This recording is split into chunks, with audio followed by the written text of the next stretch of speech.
Hello friends, I'm Chevy. Welcome to my shed. How are you doing today? I hope you're doing well. I hope your world is fantastic. I'm doing better today, mentally. Mentally today was a better day. So thank you for all of the thoughts yesterday. I love you guys so much. So recently somebody has been going back through my archives and looking at old videos and asked some questions. And unfortunately, I think I've thrown the pieces. Remember when I was doing this? I was going to do a nameplate for my desk, and I was trying out ideas. And I was printing these molds to actually cast, and they didn't work. Somebody was watching those videos and wanted to know how I actually modeled, not necessarily made. This was 3D printed, but how did I model this before printing it? So I said, sure, I'll gladly show you how I did that. So I put together a little video of me making the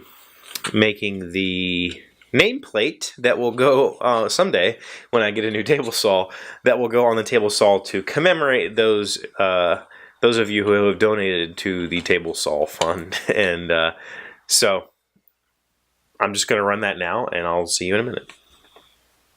Keep in mind that everything I'm about to show you is just my way of doing things, which is just one way of doing things. As with any art form, there are dozens of paths you could take to do any of this stuff, and you know, right or wrong is subjective. I tend to learn how to do something one way, and I do it that way forever, regardless of whether I learn a better method or not. And that's just a fault of mine, so hopefully, you know, you don't have that problem. The first thing we're going to do is open Fusion 360. Autodesk Fusion 360 is the CAD software I use. That's computer-aided design. It is 3D modeling software, for lack of a better term. It can take a 2D object and turn it into 3D, or you can create a 3D object and mold it as if you were sculpting. So when it opens, you're going to start with this basic generic plane, I guess you would call it. And the very beginning of this whole process is going to be creating something that we can draw on. So that's called a sketch. We're going to click here on the Create a Sketch, and then it's going to have you pick a plane to sketch on. I'm going to choose to sketch here, for instance. It doesn't matter so much, but it can. And then I'm going to make a rectangle, and I'm going to use a center rectangle. You could do a 2-point rectangle, 3-point rectangle, whatever you think. Okay, now we got to figure out the dimensions of this thing. I don't want it to be too obnoxiously big. I'm thinking probably about 100 mil by, say, 80 mil. So we're going to put that in, 80 by 100, and there is our plate. So this is the basic sketch design for everything to build off of. I'm going to go ahead and stop the sketch right now. What that's going to do is take me back into edit mode, I think it's called. And then we need to turn this 2D drawing into a 3D shape. And I'm going to do that by hitting Q. Q is the shortcut for press pull. You can also find it by hitting this modify up here. And I'm going to press pull on this face. And we're going to decide how high we want to go. I don't want this to be too thick. I want it to kind of resemble like a brass plate on a tool. It's obviously going to have to be a little bit thicker than that so I can get some depth to the lettering that I can fill in. But I don't want it to be like a brick sitting on the side of this thing. So I'm going to go, say, 5 millimeters. Okay? 5 millimeters up. And now we have a 3D shape. And it doesn't really look like a whole lot. This is where we start doing the actual modeling. So to begin, first thing I want to do is put a small chamfer on this. I think I'm going to make it look a little bit like, I guess like a nameplate that you would see on the side of a building where you have those plaques. So we're going to add a small chamfer. I'm going to select all 4 edges. You can see here that I have selected the top edge, not the bottom edge.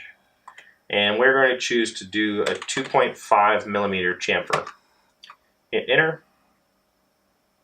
And there we go. So now we have something that's starting to look more like it was done on purpose, and less like a mistake, okay? From here, We need to add features to this like lettering, and I'm also going to add some holes where some screws could be added just as decorative.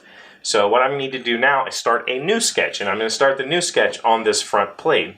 So I'm going to hit the new sketch button, and instead of choosing one of these planes, I'm actually going to choose this face. And that's going to make this sketch appear on this one face. And then I can edit from there using push-pull and that sort of stuff. So what we need to do now is add some text. I'm going to go here to the text tool. The reason that I like using the rectangular center rectangle is because all of these little grid patterns that you see in here are symmetrical based on that. So, you know, I'm going to go ahead and enter some text, and we're going to say donations by, and that needs rotated. We don't like that. And let's see, we're going to move it down a little bit. And this is, being that this is just a simple plate, I'm not going to get super crazy about it. I am going to use Arial Black because that's my favorite. And I think I'm going to get rid of this ellipse. I don't like the parentheses there.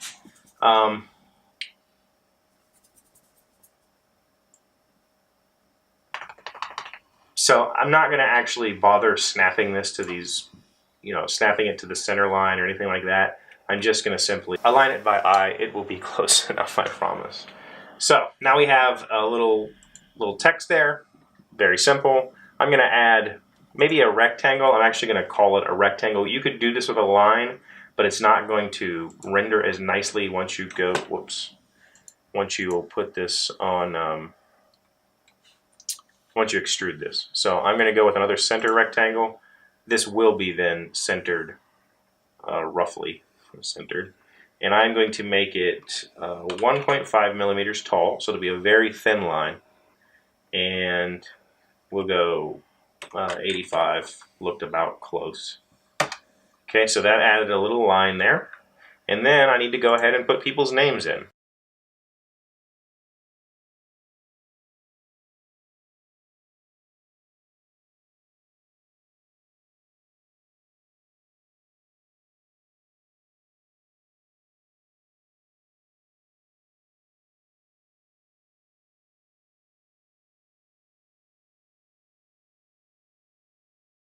Now what we need to do is recess all of this text, all of these circles into the faceplate. And all you got to do for that, again, is hit Q, grab your stuff, and we're going to go down in, and you can see everything drop down in. And you see over here on the right, it'll say, do you want to cut? Do you want to make a new object? Do you want to do whatever? Obviously, I don't want to go in that deep. I'm just going to go with 2 millimeters. Just a slight indent. The whole thing will be 5 millimeters thick. That gives us a 3 millimeter behind it. I'm going to hit OK. Now you can see those have dropped down in there. Once you've done the push-pull on the sketch, it turns the sketch off. So you'll have to come over here to your sketches, click on that, and then just turn the bulb on your sketch, and you'll see it again. Okay, now what I want to do is I'm going to pull this down, but I'm only going to go down 1 millimeter with that. Just a very shallow line. I'm not actually going to fill that with paint. It's just going to be a shadow line. That's essentially it. You can do as much or as little to this as you want. My plan is to print this once I've got the sol.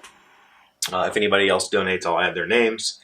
And then I'll paint the whole thing like a bronze color, and then I will fill these letters. And I'll probably do that on an episode in the future. But it's really that simple. Make a sketch, add some text, extrude the text, and you're done. You have a mold. If you wanted to cast this, now what you would do is print this out, sand all the flat surfaces down so they're nice and smooth, cover it in some primer so you got a good smooth pull, coat this in silicone, pull it out, and now you have a negative mold. Now you can cast this over and over again, make whatever you want out of it. In my case, I'm going to be using it just like that, but that gives you an idea how it was done. I hope that helps. Okay, that was more like 8 minutes. I'm sorry. But that's it. It's really that simple to make a square shape and throw some text on it. And if you're not trying to do anything fancy, if you're not trying to model anything decorative, it's dead simple. It's a few mouse clicks and you have a shape, and then you just export that to your 3D printing utility and you print and you're done. I am going to update that model quite a bit before I actually print it, and it'll probably be a while before I get a new saw anyway because of the whole financial gap next month, but I will commemorate those of you who have donated to the Table Saw Fund with a plaque. And what I didn't show in that video, I actually had taken it upstairs. I have some of those like strip magnets, so when I print that, I'm going to put some recesses in the back for the magnets so that when it's stuck on the side of the saw, you'll never actually know that it's not screwed on. It'll look screwed on because the magnets will be sitting in there. Yeah, that's it. That's what I have for you today. I hope that somebody found that informative, and maybe it helps you get over the hurdle of trying to print something that you didn't just download on Thingiverse. But thank you for watching. Thank you for being here. As always, I appreciate you very much, and I will see you tomorrow. Hey, Doc, wait! I want to ask you something. Today's random fact comes from genetics.thetech.org. Why does the skin lighten our hair and darken our skin? Melanin is a pigment found in your skin and hair cells that gives each its color. It does seem weird that the sun bleaches out hair and darkens our skin. This mostly has to do with hair being dead and skin being alive. The sun bleaches and destroys the melanin in your hair, giving you lighter hair.